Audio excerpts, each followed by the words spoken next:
नमस्कार दोस्तों, मेरा नाम है मयंक भार्गव, बिजनेस कोच और फाइनेंशियल कंसल्टेंट। तो आज के इस सेशन में जिसका नाम है I am safe we are safe, इसमें हम बात करेंगे सिक्योर फाइनेंशियल इन्वेस्टमेंट्स की।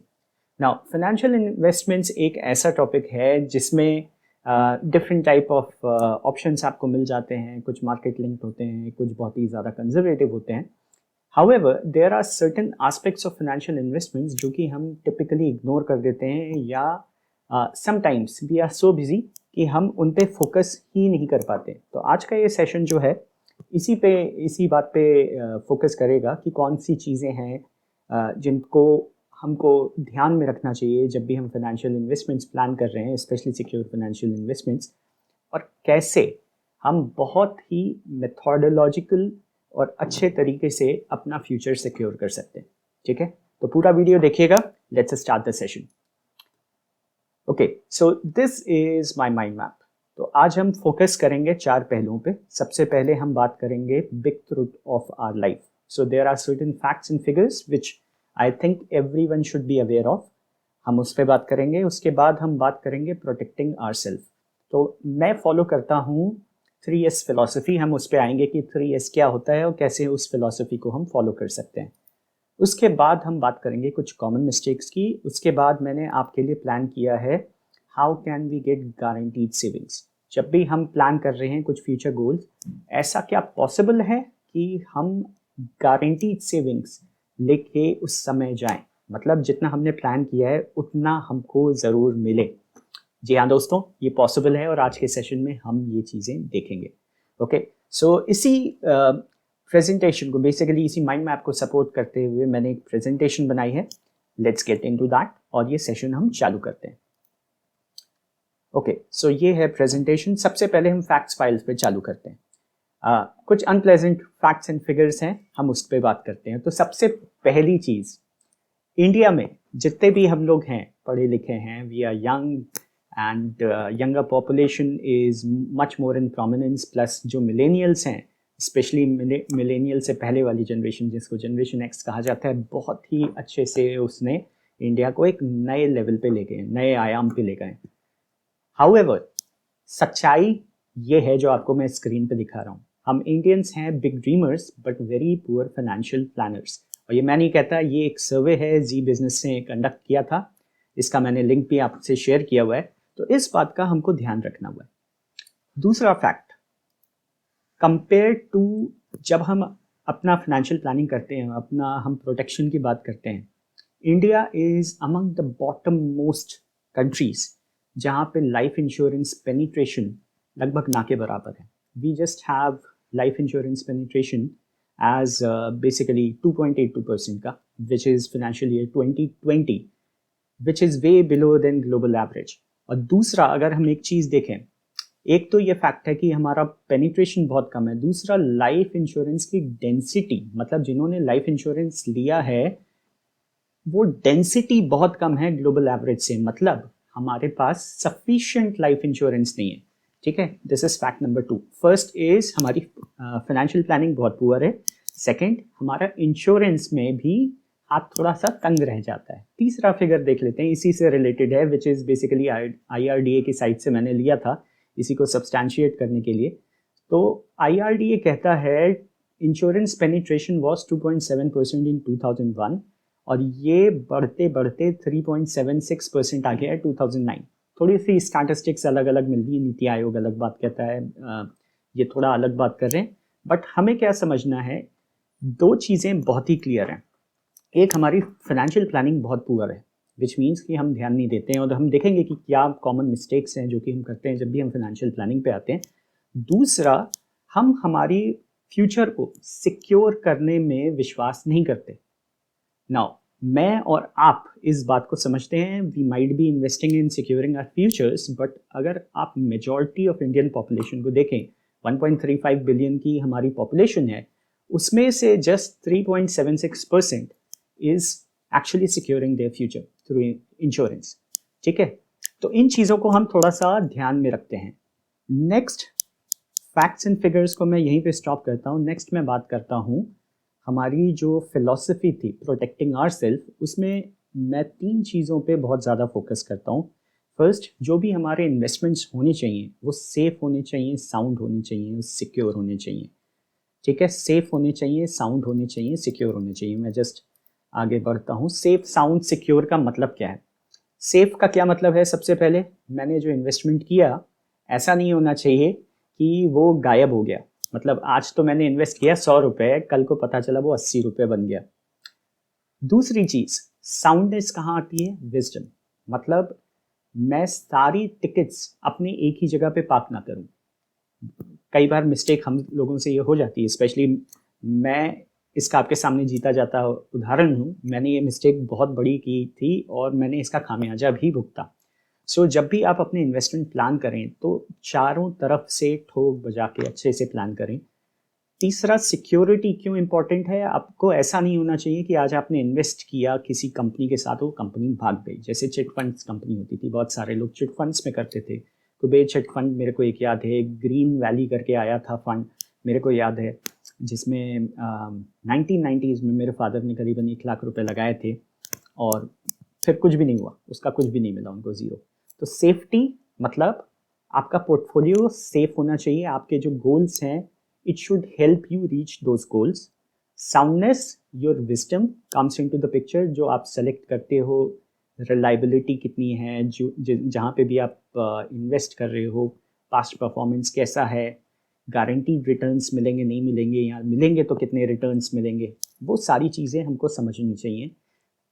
उनका जो रिटर्न्स होगा उसका क्या इम्पैक्ट है, टैक्स इम्पैक्ट क्या है, सेविंग इम्पैक्ट क्या है, तो वो एक वाइज साउंड डिसीजन होगा जो कि आप लोगे। सिक्योरिटी की बात मैंने की, reliability of the company is also very important.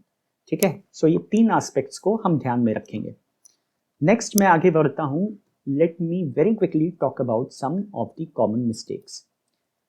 तो कॉमन मिस्टेक्स पे जब हम आते हैं तो मैं 6 कुछ कॉमन मिस्टेक्स के बारे में आज बात करना चाहता हूँ, जिसमें से सबसे पहली कॉमन मिस्टेक होती है कि जब हम अपना इन्वेस्टमेंट प्लान कर रहे होते हैं तो there is no strategy at all. हमारी कोई स्ट्रैटेजी नहीं होती, हमारा कोई गोल नहीं होता। हम जस्ट इन्वेस्टमेंट कर रहे हैं क्योंकि हमें इन्वेस्टमेंट करना है। कुछ लोग इन्वेस्टमेंट जस्ट इसलिए कर रहे हैं क्योंकि टैक्स जो है उनको फाइल करना है और उसमें एक कॉलम है जो कि इन्वेस्टमेंट का है। सो उनसे क्वेश्चन पूछा जाता है, that's why they are doing investment. और ये एक बहुत ही अनसिक्योर वे है अपनी लाइफ जीने का। हम ना ये सोचते हैं कि कल को, सपोज करो, एक मैं अपने फ्रेंड का एग्जांपल देता हूँ। कोविड टाइम में he lost his life. Now, pretty young chap, he was just 37 years of age. Unfortunately, no insurance. अब क्या है, उनकी वाइफ जो है, he is survived by his wife, उनके माँ बाप हैं और 2 बच्चे हैं। High level of financial insecurity. क्यों? क्योंकि अभी तक जब भी उनसे बात होती थी, ही वॉज बहुत ही जिंदा दिल इंसान थे, बहुत ही जिंदा दिल इंसान थे, हर कोई उनको याद रखता है। हाउएवर, उनकी फाइनेंशियल प्लानिंग वो बेसिकली एक हमारे अंदर आ जाता है कि अच्छा ये तो हमारे साथ हो ही नहीं सकता। Now the problem is accidents and contingencies जो होती हैं वो किसी को बता के नहीं आती, आपको उसके लिए पहले से प्लान करके रखना होता है।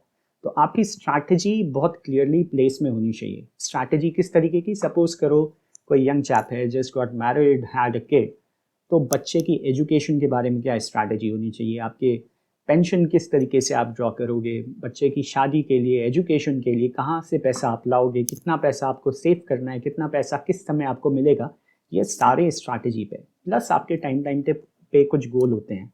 फॉरेन विजिट करना चाहते हो, इंडिया में घूमना चाहते हो, कार खरीदना चाहते हो, घर खरीदना चाहते हो।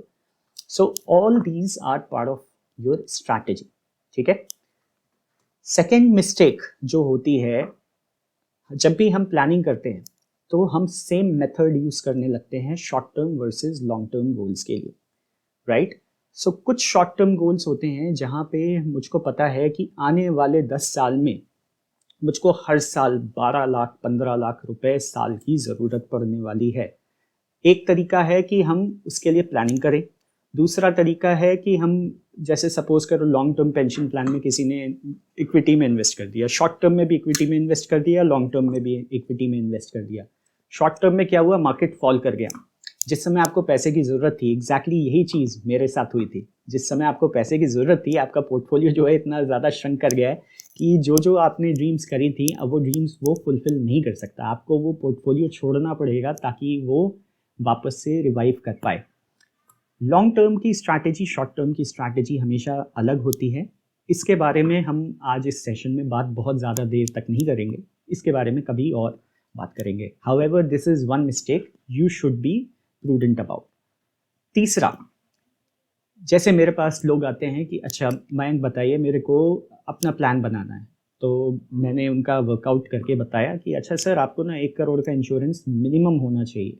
क्यों? क्योंकि आपकी जो रिक्वायरमेंट्स हैं वो आप ऑलमोस्ट 1.5 से 1.25 लाख रुपए महीना खर्चा करते हो, और इसके लिए आपको 1 से 1.25 करोड़ का इंश्योरेंस रखना चाहिए। तो वो क्या कहते हैं, अच्छा इस बारे में हम बाद में बात करेंगे। क्यों भाई, बाद में क्यों बात करेंगे? बाद में क्या ऐसा होने वाला है कि आपकी रिक्वायरमेंट 1 करोड़ से डिक्रीज करके 80 लाख पे पहुंच जाएगी या 5 लाख रुपए में काम हो जाएगा?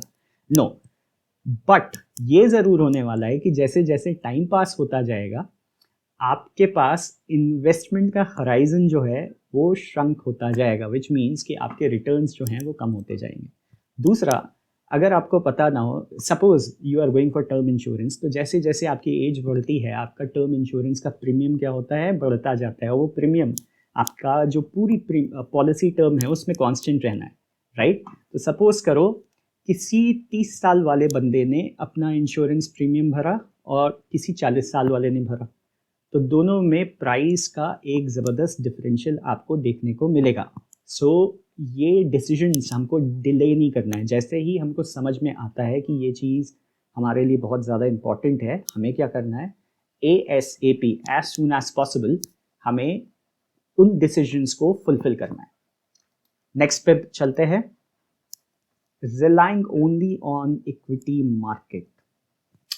नाउ ये एक बहुत बड़ी मिस्टेक मैंने करी थी इन 2007 when I started working post my MBA।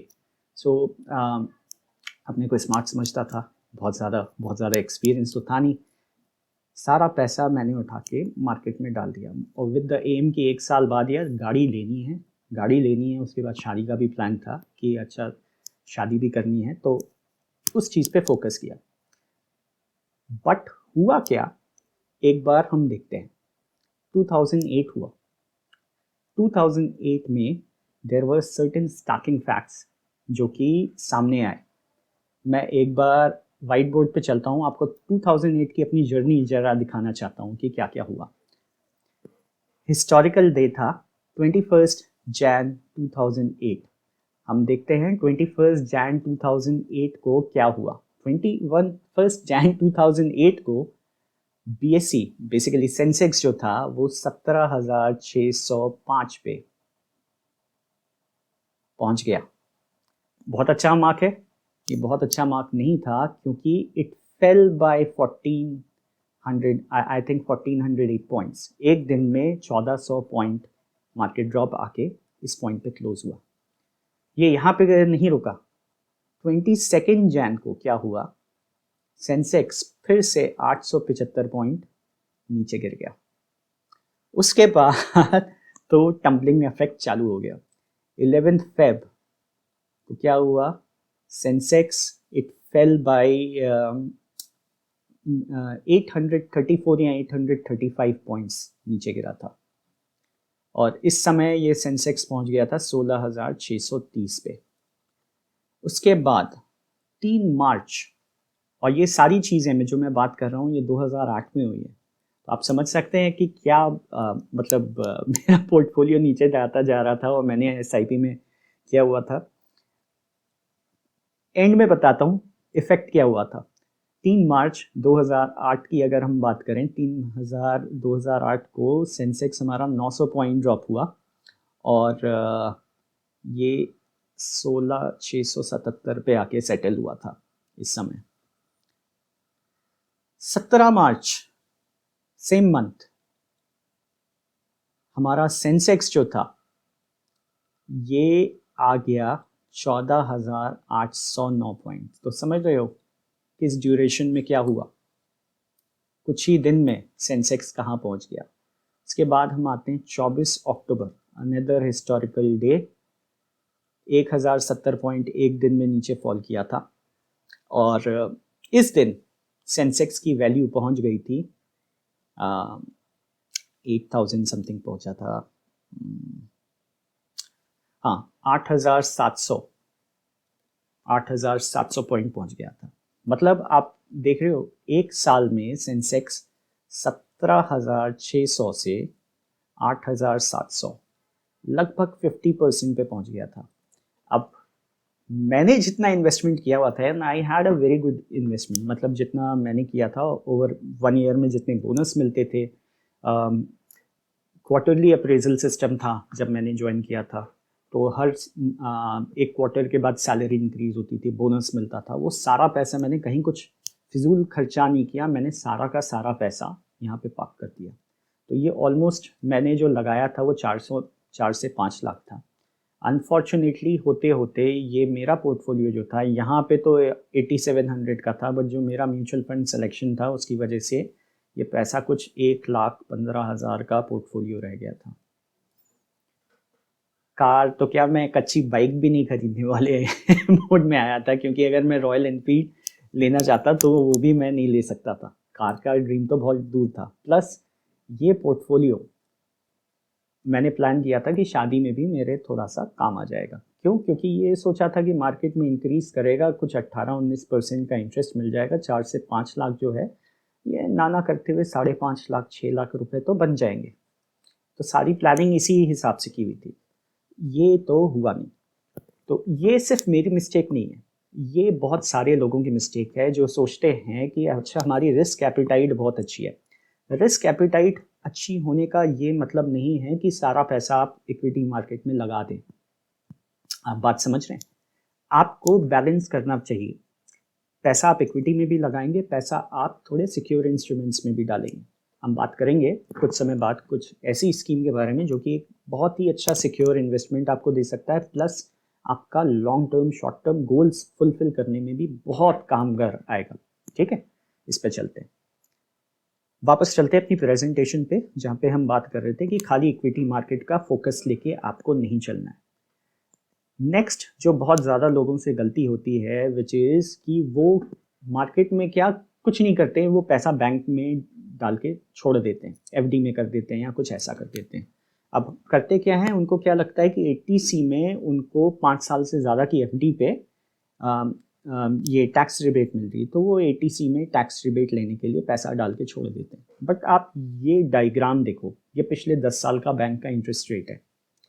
10 साल में इंटरेस्ट जो है ये कुछ 8.5% से आपका 4% के अराउंड का आ गया है, राइट? इसका मतलब क्या है? अगर हम हिस्टोरिकल चीज़ों को देखें तो this trend is likely to continue. जैसे जैसे इकोनॉमी का साइज बढ़ेगा, इकोनॉमी का साइज जैसे जैसे बढ़ता है वैसे वैसे इकोनॉमी की ग्रोथ जो है वो थोड़ी सी रुकती जाती है, विच मीन्स कि अगर आरबीआई को सारी चीज़ें बैलेंस करनी है, इन्फ्लेशन भी बैलेंस करना है, इंटरेस्ट रेट भी बैलेंस करना है, उनके पास सबसे अच्छा तरीका क्या होता है इसको बैलेंस करने का? वो इंटरेस्ट रेट को इन्फ्लेशन के साथ लिंक करके चलते हैं। कोई भी अच्छा इकोनॉमिस्ट यही काम करेगा, राइट? सो अगर इन्फ्लेशन आपका 12-14% का है तो बैंक रेट उससे थोड़ा सा 2% ज़्यादा होगा। क्यों ज़्यादा होगा? क्योंकि अगर बहुत ज़्यादा डिफरेंस कर देंगे तो लोगों के पास कोई, सपोज करो इन्फ्लेशन 12% का है, बैंक इंटरेस्ट 20% का हो गया, तो हर कोई क्या करेगा? बैंक में पैसा पार्क करेगा और उसको उससे इंटरेस्ट से अपना घर चलाएगा। On the other hand suppose करो इन्फ्लेशन जो है 12% का है और बैंक इंटरेस्ट जो है, इन्फ्लेशन जो है इंटरेस्ट रेट जो है आप 8% का दे रहे हो, तो क्या हुआ? ये ह्यूज डिफरेंशियल की वजह से लोगों पे बहुत ज़्यादा फोकस होने, प्रेशर आएगा, तो कोई लोन लेने की पोजीशंस में नहीं होंगे लोग। ओके, तो इन चीज़ों को बैलेंस करने का सबसे अच्छा तरीका क्या होता है? इन्फ्लेशन लिंक 1 से 2% का वेरिएशन आरबीआई मेंटेन करती है, और इस इन्फ्लेशन को मेंटेन करने में पिछले 10 साल में हमारा इंटरेस्ट रेट जो है 8.5% से 4% आ गया। हमारे जो सिक्योर इंस्ट्रूमेंट्स हैं जो जैसे पीएफ माना जाता है, पीएफ का भी इंटरेस्ट रेट बहुत ज़्यादा नीचे आ गया है, एफडीज का इंटरेस्ट रेट बहुत ज़्यादा नीचे आ गया है। 5 साल की एफडी का इंटरेस्ट रेट एसबीआई आजकल मेरे ख्याल से 5.5% का देती है, और सीनियर सिटीजन्स को थोड़ा सा ज़्यादा दे देती होगी। 5.7 एंड 6.2 का इंटरेस्ट रेट चल रहा है एसबीआई का आजकल। तो अगर हम ये देखें तो बहुत ज़्यादा इस चीज़ पे फोकस हम नहीं रिलाई नहीं कर सकते, क्योंकि हमको ये नहीं पता कि अगर हम एफडी में अपना पैसा पार्क कर दें या बैंक अकाउंट में जस्ट छोड़ दें तो वो हमारे पैसे का जो ग्रोथ होनी है वो कितनी होगी, it can not be guaranteed. एक और चीज़ मैं बात करता हूँ, जब हम बेसिकली इन्वेस्ट करते हैं कहीं पे, तो कई बार मिस्टेक क्या हो जाती है कि हम टाइमली डिसीजन नहीं लेते। टाइमली डिसीजन ना लेने की वजह से क्या होता है कि जैसे सपोज करो कोई वर्क कर रहा है किसी कंपनी में, क्या इम्पैक्ट होने वाला है, कंपनी ने दिसंबर जनवरी में उससे कहा भैया आप बताओ आपने कहाँ कहाँ इन्वेस्टमेंट किया है, तो उसने क्या किया, एटीसी बचाने के लिए जो औना पौना इन्वेस्टमेंट हो रहा था कर दिया, जो एफडी में पैसा डालना था डाल दिया, वो सब करके वो खुश है कि अच्छा मेरा एटीसी और मेरा आईटीसी जो है, आईटीआर जो है, वो काम निपट गया। हाउएवर इसका इम्पैक्ट क्या हुआ, आपने जो इन्वेस्टमेंट किया, आपने ये नहीं देखा कि जो इन्वेस्टमेंट का रिटर्न मिलना है वो ऑप्टिमम मिलना है कि नहीं। दूसरा, आपने ये नहीं समझा कि किस इंस्ट्रूमेंट में आप पे कितनी टैक्स लाइबिलिटी बाद में आएगी। अभी नहीं आ रही, अभी तो आप खुश हो गए कि आपने अपना टैक्स बचा लिया, बट बाद में जब आप पैसा निकालने जाओगे तो आप पे बहुत ज़्यादा टैक्स लाइबिलिटी आएगी। एक बार इस चीज़ पे हम थोड़ा सा फोकस करते हैं, एक बार हम वापस से अपने वाइट बोर्ड पे चलते हैं और हम समझने की कोशिश करते हैं कि किस किस इंस्ट्रूमेंट में हमारे पास किस किस तरीके की टैक्स लाइबिलिटी आ सकती है। तो हम स्टार्ट करते हैं बहुत ही popular investment avenue which are called mutual funds. So mutual fund में हमारे पे दो तरीके के टैक्सेस लगते हैं, basically depending on how much time you have remain invested in mutual funds. So एक तो हो गया हमारा short term capital gain, STCG कह लेते हैं, STCG, short term capital gain. Short term capital gain कितना होता है, ये होता है 15% प्लस 4% सेस। सो सपोज करो आपका पोर्टफोलियो 100 से 110 पहुंच गया, तो ये जो 10 वाला कंपोनेंट आएगा, इस 10 पे आप 15% टैक्स दोगे प्लस 4% का आप सेस दोगे। सेकंड आता है, तो ये होता है जब आपका आप बेसिकली म्यूचुअल फंड में लेस देन 1 ईयर से इन्वेस्टमेंट हो, मोर देन 1 ईयर पे आपका लॉन्ग टर्म कैपिटल गेन आ जाता है, LTCG। इसमें क्या होता है, बेसिकली आपका 10% प्लस 4% सेस लगता है आपका।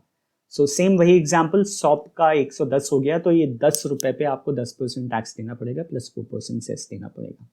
तो आपका टैक्स, आपको अवेयर होना चाहिए कि यहाँ पे आपका टैक्स बनता है, ठीक है। और ये टैक्स क्या करेगा, जो इफेक्टिव रिटर्न आपको मिल रहा था उसको नीचे ले आएगा।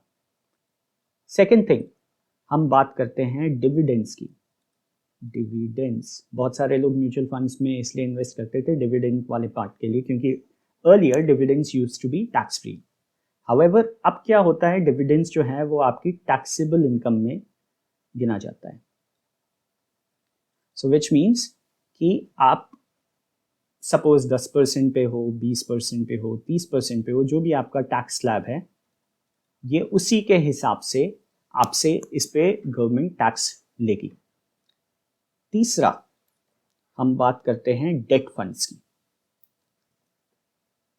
Date funds which are pretty popular, क्यों, क्योंकि थोड़ा स्टेबल होते हैं, मार्केट में उतार चढ़ाव कम होता है, सेफ इंस्ट्रूमेंट्स होते हैं, तो बहुत सारे लोग डेट फंड्स में भी अपना पैसा पार्क करते हैं।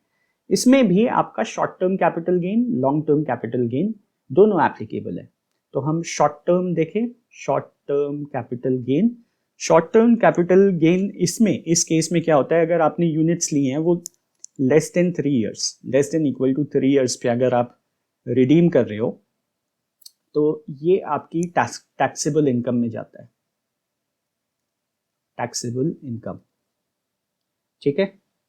और अगर शॉर्ट टर्म कैपिटल गेन है, मोर देन 3 ईयर्स पे आपने बेसिकली आप long term capital gain, so sorry for mistake, long term capital gain जो कि मोर देन 3 ईयर्स के रिडम्पशन पे आपको मिलता है, यहाँ पे आपका 20% plus cess flat, plus sorry surcharge भी लगता है,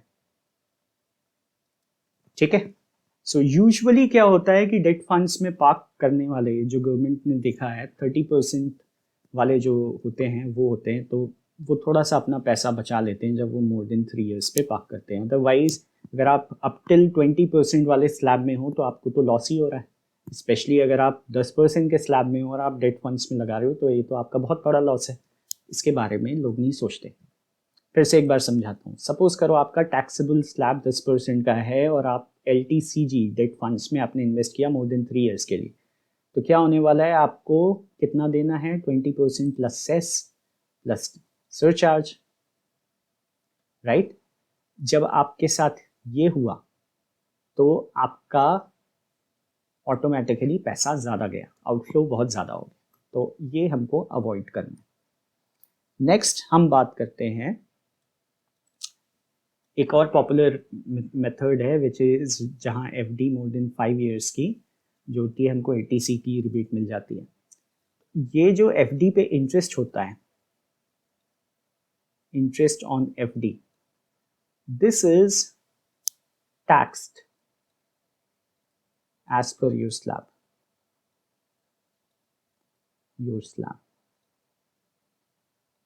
तो आप 10% टैक्स दे रहे हो तो इस पर भी 10% टैक्स है, अगर आप 20% पे हो तो 20% है।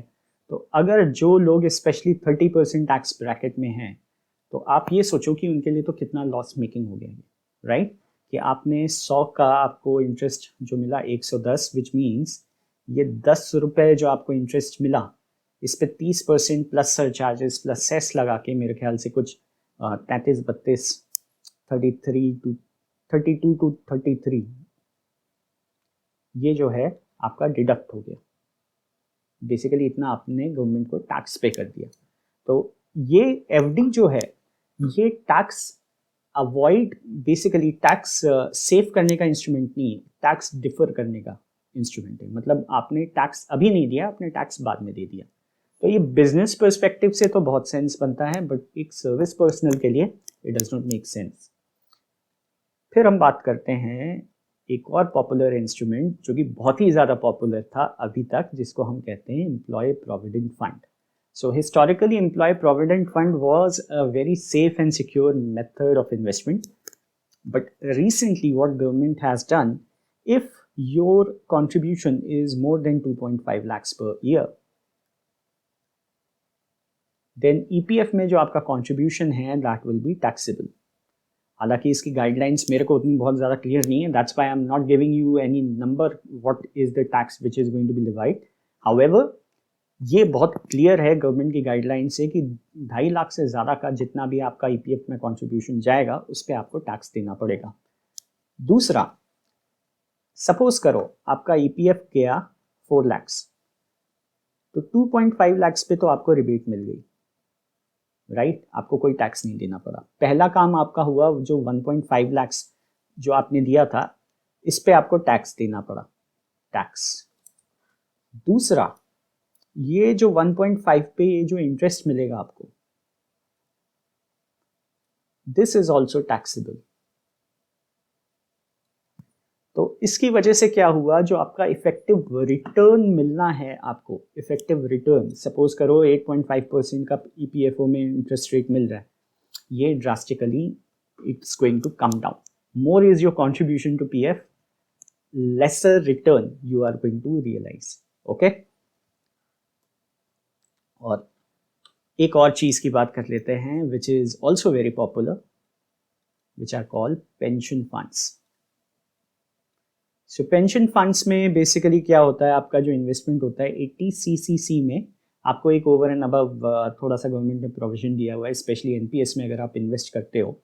हाउएवर प्रॉब्लम इज, जब आप NPS से निकालते हो, आप पेंशन ड्रॉ करते हो, तो ये आपकी जो पेंशन आपको मिल रही है, this is considered at par with salary, which means कि जितनी ज़्यादा पेंशन उतना ज़्यादा टैक्स, राइट। सो आपने तो लाइफ लॉन्ग सेव किया कि सपोज करो कि आप 2-2.5 लाख रुपए महीने की पेंशन ड्रॉ कर लो, बट गवर्नमेंट ने क्या किया, आपको माना कि अच्छा सर आप पेंशन तो ले रहे हो बट आपको ना टैक्स ज़रूर देना है। तो वो जो आपके ड्रीम्स थे कि अच्छा 2.5 लाख रुपए महीना मेरे को खर्चे के लिए मिलेगा, वो 2.5 में से 30% माइनस होके गवर्नमेंट को टैक्स के फॉर्म में चला गया। तो इफेक्टिव इन हैंड जो आपके पास पैसा बचा वो बहुत ज़्यादा कम हो गया, ठीक है। सो ये कुछ चीज़ें थी। हम फिर से बात करें 6 मिस्टेक्स के बारे में। पहली मिस्टेक जो थी हमारी, दैट वाज कि हमारी स्ट्रैटेजी नहीं होती गोल रिलेटेड। इस वजह से हम क्या करते हैं कि डिसीजन ढंग से नहीं लेते, और प्लस गोल्स अगर नहीं होंगे ऑब्वियसली हमें नहीं पता कि किस समय हमारे पास कितना पैसा है उस चीज़ को फुलफिल करने का। सेकेंड, शॉर्ट टर्म और लॉन्ग टर्म मेथड्स को हमको थोड़ा सा डिफ्रेंशिएट करना चाहिए। थर्ड, इन्वेस्टमेंट डिसीजंस को हमको डिले नहीं करना चाहिए। एक चीज़ हमको हमेशा याद रखना चाहिए, हायर एज लेसर टाइम। जितनी ज़्यादा आपकी एज बढ़ेगी उतना कम टाइम होगा आपके पास इन्वेस्टमेंट्स का रिवॉर्ड रीप करने का।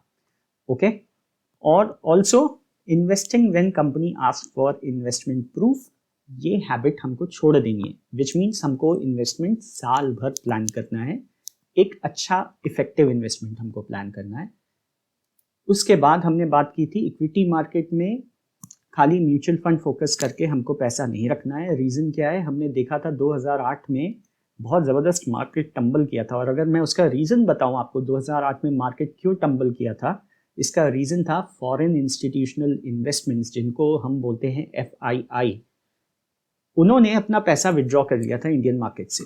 तो ये एक और चीज़ हमको बताता है कि ये जो मार्केट है, ये मार्केट रिटेल कस्टमर्स मतलब मेरे और आपके जैसे छोटे कस्टमर्स के लिए बहुत अच्छा इन्वेस्टमेंट एवेन्यू सिक्योर नहीं है अच्छा, but it comes with very high risk, और ये फेवर करता है FIIs को, लार्ज इन्वेस्टर्स को। तो अगर मेरे को कोई कॉन्क्रीट गोल बना के चलना है, कोई कॉन्क्रीट गोल ऐसा है जिसको मैं बिल्कुल मिस नहीं कर सकता, then we have to make sure कि मैं प्रॉपर अपने प्रिकॉशंस ज़रूर लूँ मार्केट में इन्वेस्ट करने से पहले। क्या हो सकता है कि बेसिकली सपोज करो 50% पैसा मैं मार्केट में डालूँ, 50% पैसा मैं किसी दूसरे सिक्योर इन्वेस्टमेंट में डालूँ। पांचवा जो पॉइंट हमने डिस्कस किया था which was stalling money in bank deposits, ये एक बहुत पॉपुलर हैबिट होती है लोगों की। इसमें क्या है, हमने देखा कि शुरुआत में 10 साल का अगर हम ट्रेंड देखें तो 8.5% से इंटरेस्ट आज 4% पे पहुंच गया है। सिमिलरली FD पे भी आपका इंटरेस्ट जो है वो बहुत कम होता गया है। इसकी वजह से क्या होता है कि क्योंकि इंटरेस्ट बहुत ज़्यादा वेवर कर रहा है और कम होता जा रहा है, तो आपके जो रिटर्न्स हैं, इफेक्टिव रिटर्न जिस पोर्टफोलियो वैल्यू पे आप पहुंचना चाहते हो, वो बहुत ज़्यादा आपके लिए डिफिकल्ट हो जा रहा है।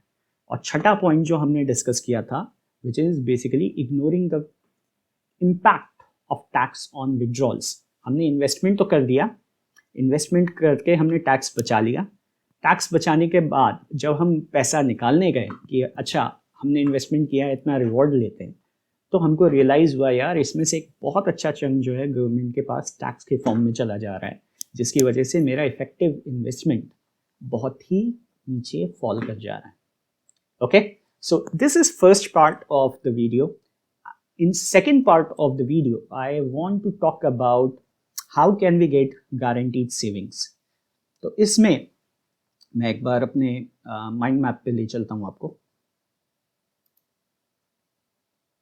Okay, so this will be the second part, जहाँ पे मैं बात करना चाहता हूँ how can we get guaranteed savings.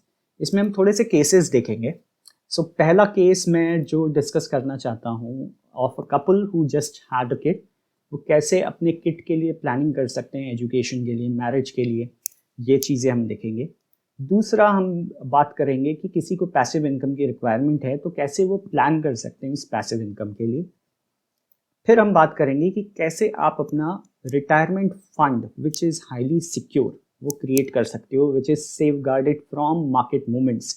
मतलब अगर मैंने बोला, अगर आपने बेसिकली इन्वेस्ट किया कि मेरे को 1 लाख रुपए महीने का पेंशन चाहिए, तो वो 1 लाख से 99,000 भी नहीं जाएगा। Okay, we learn about that and we will talk about how can we create legacy. Okay, so do mention in the comments below आपको ये वीडियो कैसा लगा, और नीचे लिंक दिया हुआ है सेकेंड वीडियो का, उसको देखना ज़रूर, क्योंकि that is going to be a mind opener for you. So this is your coach Mayank Bhargav, and I hope to see you in the next session.